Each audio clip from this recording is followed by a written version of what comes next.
Following others is slavery. Following yourself is even bigger slavery. Instead of choosing between two different kinds of slavery, choose freedom.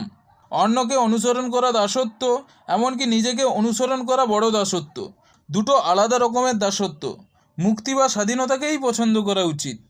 অন্যকে অনুসরণ করা দাসত্ব জানি, কিন্তু নিজেকে অনুসরণ করা কিভাবে দাসত্ব? যে ছাত্র অন্য ছাত্রের ভুল অঙ্ক দেখে খাতায় লেখে সে শূন্য পায়, আর যে ছাত্র নিজে ভুল অঙ্ক খাতায় লেখে সেও শূন্য পায়। অন্যের দেখেও শূন্য পেল, আর নিজে অঙ্ক কষেও শূন্য পেল, কারণ দুক্ষেত্রেই ভুল অঙ্ক করেছে। কার কাছ থেকে দেখেছে এটা বড় কথা নয়, ভুল না ঠিক এটাই বড় কথা।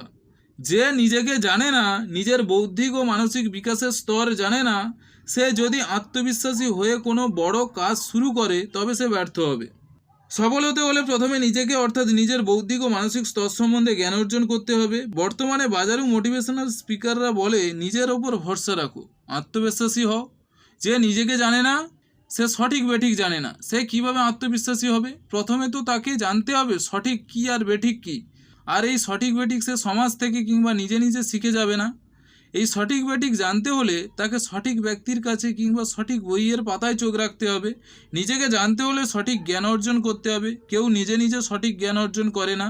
বাবা মা যদি প্রকৃত শিক্ষিত হন তবেই সন্তানকে প্রকৃত শিক্ষা দিতে পারবে, না হলে সমাজের কুসংস্কারপূর্ণ জ্ঞান নিয়ে সন্তানদের ওপর জোর করে চাপিয়ে দিতে চাইবে। বাইরের সমাজ আমাদের মানসিকভাবে দাস বানায়, বিভিন্ন রকমের কুসংস্কারপূর্ণ জ্ঞান আমাদের ওপর চাপিয়ে দেয়। আমাদের অহংকারের কারণে আমরা মনে করি আমরা যা ভাবছি যা করছি সবই ঠিক।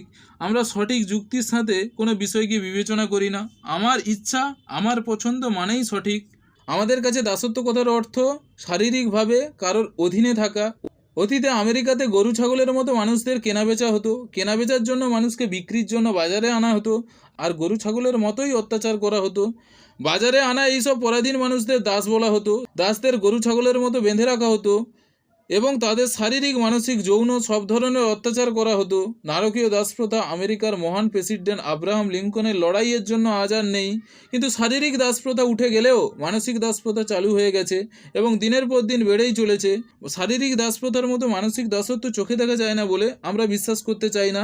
মানসিকভাবে সোশ্যাল মিডিয়া, বিভিন্ন কোম্পানি, সমাজ, রাজনৈতিক ব্যক্তিরা আমাদের দাসত্বের জালে জড়িয়ে ফেলছে, আমরা বুঝতেও পারছি না।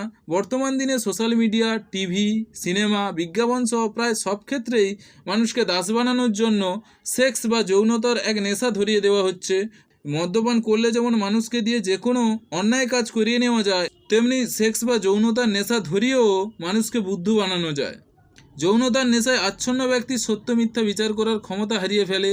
অশিক্ষিত মূর্খের মতো সমাজ, বিজ্ঞাপন, সোশ্যাল মিডিয়া যা বলে তাই অন্ধভাবে স্বীকার করে নেয়। বাজারে যে জিনিসটা একদম বিক্রি হচ্ছে না, একেবারে বাজে দ্রব্য, সে জিনিসটাকে কিভাবে বিক্রি করা যাবে? সহজ উপায়, একজন অর্ধনগ্ন মহিলাকে দিয়ে ওই জিনিসটা বিজ্ঞাপিত করো। মহিলাদের কসমেটিক্স, মহিলাদের ড্রেসের বিজ্ঞাপন মহিলা করবে, এটা স্বাভাবিক, কিন্তু ছেলেদের ড্রেসের বিজ্ঞাপনও অর্ধনগ্ন মহিলা করছে। আসলে যাই বিক্রি করতে চাও, একজন অর্ধনগ্ন মহিলাকে আনলেই হবে। জঘন্য থেকে জঘন্যতম জিনিসও বেরিয়ে যাবে। যে জিনিস প্রয়োজন নেই সে জিনিসও যৌনতায় ভরা বিজ্ঞাপনের সাথে বারবার টিভির পর্দায়, সোশ্যাল মিডিয়াতে ভেসে উঠছে। সোশ্যাল মিডিয়ার কিছু অ্যাপস তো এখন মিনি পর্ন সাইট হয়ে উঠেছে। ইনফরমেশনের যুগে সহজে ইনফরমেশন পাওয়ার কথা, কিন্তু দুঃখের বিষয় আজ মিস ইনফরমেশন আর মিসলিডিং ইনফরমেশনের ছড়াছড়ি। জানতে হবে কিভাবে আমাদের অজান্তে বন্ধনে ফেলা হচ্ছে, তারপর বন্ধন থেকে মুক্ত হওয়ার জন্য লড়াই করতে হবে। যে নিজের ভুল বা নিজের বন্ধন জানে না, সে কিভাবে নিজেকে সংশোধন করে মুক্ত হবে? নিজের বন্ধন জানতে উঁচু স্তরের বই পড়তে হবে, বিখ্যাত ব্যক্তিত্বের দর্শন জানতে হবে, সিনেমা কিংবা বিকৃত হওয়া টিভি চ্যানেল কিংবা সোশ্যাল মিডিয়া থেকে সত্য জানতে চাইলে বন্ধন থেকে মুক্তি হওয়ার নামে বাঁধনের গভীর তলে কিভাবে জড়িয়ে পড়তে হবে তা আমরা জানতেই পারবো না।